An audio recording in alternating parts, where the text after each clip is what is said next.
So two close losses today, two starters out, two of the Olympians, were filling in. Let's start. What positives do you take out of this weekend? What did you like that you saw? Well, we had some guys that had a chance to wrestle the best guys in the world before we go into the Olympic Games, and we get those on video. We get to go back and study and develop strategies for that. I think that's why the World Cup is so important. You're not just going to a random tournament.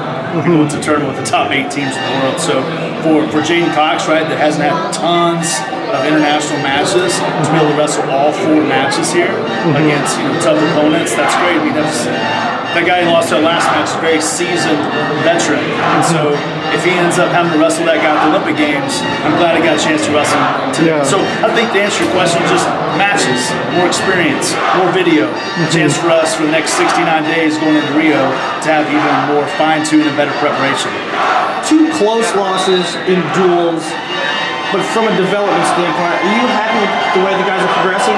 I'm really happy with the way we're progressing. We clearly won to win this tournament. It was frustrating 2 years ago to get third. It was tough last year to get second, to be looking up to people on the podium, and like tonight we're not even going to be on the podium. So that's challenging. That's tough for us to swallow.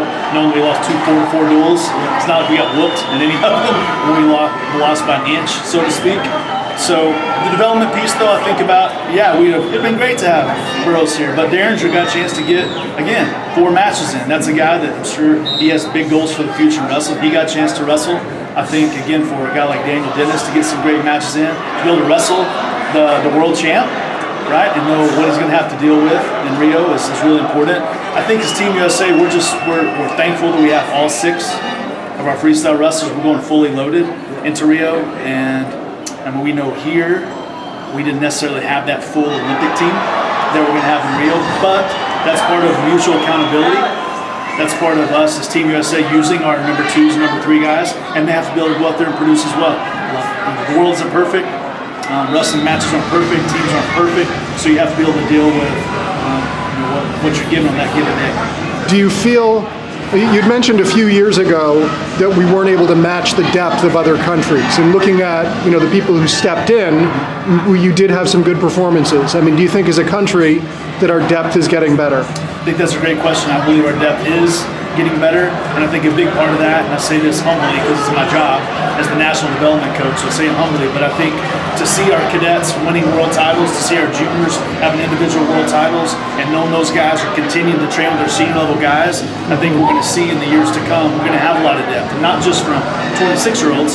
Yeah. We're going to have depth from like 19, 20, 21, 22-year-olds. Sure. We weighed in Mark Hall here as a backup at 74, right? So we had Derringer, Mark Hall, and we weighed in Dayton Fix. We brought him here as a training partner. We brought Colin Moore here as a training partner. So we had 3 junior world team members that were part of this experience, and they got to be in the locker room and live it and warm these guys up.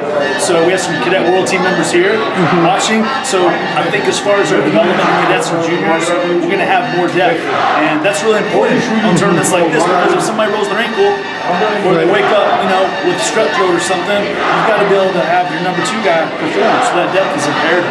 And technically, you had talked a few years ago about one of the reasons for the success the Russians were having were takedowns to turns.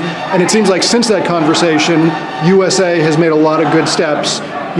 From the top to the bottom, from the Spencer Lees to the Jordan Burroughs. In going into the Olympics 4 years ago, he got doubles, and now he's turning people. It's doubles not to laces. Yes, doubles to laces. So that's not an accident that's going on. James Green getting leg laces. We've had put intense focus on takedown to turn. I think specifically takedown to lace, but then you look at a guy like tonight, Daniel Dennis went out, took down the reigning world champ and gutted him twice, right? Yeah. And got ahead. So it's not just a Burroughs or James Green. I think our whole entire team is starting to get the picture. And again, like you said, not just our seniors, but our cadets. I mean, the Yannis and the Gable Stevensons and those guys, they're talking and working on takedown to turn. Our Spencer Lees, our Mark Halls, and our Dayton Fixes, those guys are looking at takedown to turn. So that's where that has to start. You can't start when you're 25 and you graduate from college and go, now let's work on your turn. This has to start when you're making the cadet world team at 15 years old. And so that's our job as coaches, to make sure we prepare them accordingly for having a bright future in freestyle wrestling.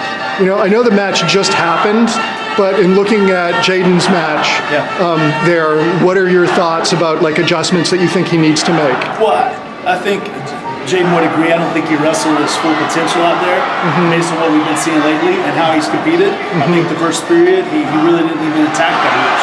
It's almost like he didn't, in many ways, it wasn't like he didn't even wrestle the first 3 minutes, but he did the second 3 minutes. Yeah. But these matches are 6-minute matches, and so you can't just decide to start wrestling with 1 minute left and beat one of the best guys in the world, toughest guys in the world. So you got to put the whole entire match together. I think right off the bat, Kyle Snyder's match, he broke that guy at 5 minutes and 55 seconds. Yeah. He broke him with five seconds left in the match. Sometimes you might not break somebody until the last 5 seconds, but if you keep the pressure on the whole entire 6 minutes, you can get him. And that was a great example of how you got to wrestle the whole match all the way through. Do you think, I mean, I would argue that Molinaro did that in just figuring out how to win and keeping himself in the match. I mean, just a lot of smart wrestling from him the whole weekend. I mean, he was up 3-0 on India, and he was on the shot clock, and he scored. You know, it would have been easy to not score, still be ahead 3-1, and I don't know, it just seems like a lot of little things USA Wrestling's doing right. Well, I think, yeah, he's up 3-0, but most of his matches, if I remember right, he gets down 3-0. Yeah. Right? So you got to be able to handle a lead appropriately, and then you can't freak out. If you get down by 3 points, you got to stay poised and focused on what's going to take to get the win. I think, you know, Frank, you think about the 2 weight classes that kind of the peanut gallery talked about, man, 65 and 86, what is USA Wrestling going to do if those 2 weight classes aren't that strong? And for the most part, I think Frank went 4-0, if I remember right, and Jake went 3-1. Okay, so in those weight classes, we went 7-1 the last 2 days. So I think we have clearly a lot more confidence in those 2 weight classes than ever before going into the Olympic Games. I mean, for Frank Molinaro to be the guy who's 3rd in the world, he was 2nd in the world the year before, that's a big win for him. That's just helped him swell up inside, which he feeds off of going into Rio. So that's why this World Cup is important. It gives a guy like Frank Molinaro even more confidence going into the Olympic Games. I just ask one last question. And sort of, you know, you talk about the value of these matches and having them on video. How much does the coaching staff look at these videos versus the athletes themselves? Video is a huge part of our preparation. We take all these videos, we break them down, we create a little highlight kind of tapes where we take every single guy's going to be in the Olympic Games. We'll have a little highlight of that person showing what their tie is, their main shot is, their main turn on top, how they defend turns. So we'll be able to have that to prepare in depth and in a concise way moving forward. So the coaches, we watch a lot of it, but then we bring the wrestlers in. Like on a day like today, we're back there in warm-up area before every single match. We have a guy and their personal coach to make sure they're prepared. They know exactly what's about to happen. Because, I mean, I think if you know what your opponent's going to do, you can be more prepared to beat him. Thank you.